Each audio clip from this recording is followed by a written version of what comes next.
Hi everybody, it's me again here to help you with some tips about doing this week's lab.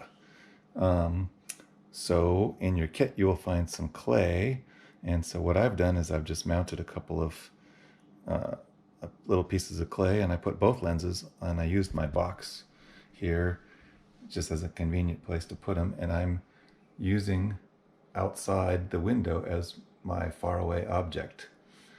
And that makes a nice bright object, but I am not outside. I'm in sort of a darker kitchen so that I can see my screen better. Just like in the movies, you have a dark room so you can see the screen better. So we want to be able to measure the distance between the lens and the image. And one way you could do that would be to put, say, your ruler on right next to the lens and measure from that. In my case, that's a little hard because the window is higher than my lens, the image ends up down lower. So I put my lens at the edge of the box here so that the image could go down lower and onto my envelope. And now I'll need a way to measure the distance. And so I can put like my ruler, say down here on the table, and have my envelope kind of go like that and measure the distance when I get it nicely and focused. And I can look down on my ruler and see where it is. You'll be creative and do whatever works for you. Obviously, there's going to be some uncertainty in how perfectly straight up and down I'm holding this and where exactly it's in focus. So just like everything, there will be uncertainty, which is what we're used to. Okay. And I don't recommend that you copy exactly my measuring setup here. You'll probably think of something more elegant and more accurate.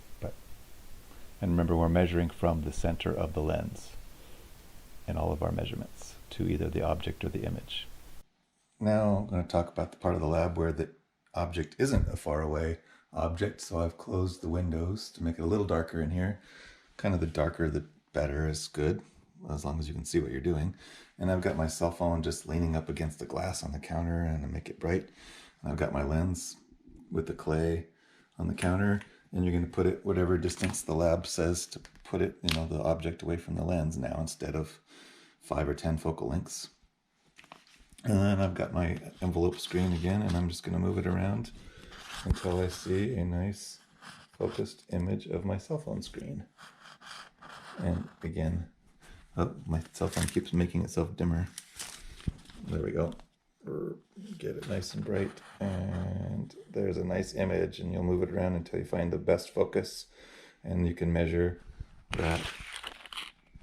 You can measure that distance with your ruler from the lens to the screen to where the best focus place is, and think about what the uncertainty is too, of course. Okay, the last thing I'm going to show you is how to use this diverging lens.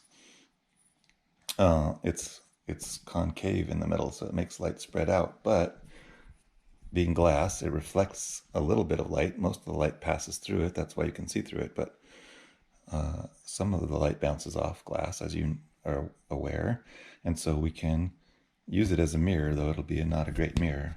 So I'm going to put my camera down here and point it at this shiny window. You want an object that's very bright, but you want to be in a dim space, like always, right? Like bright movie screen, but a dim room. Okay, and then I'm going to take my envelope, and I'm going to take my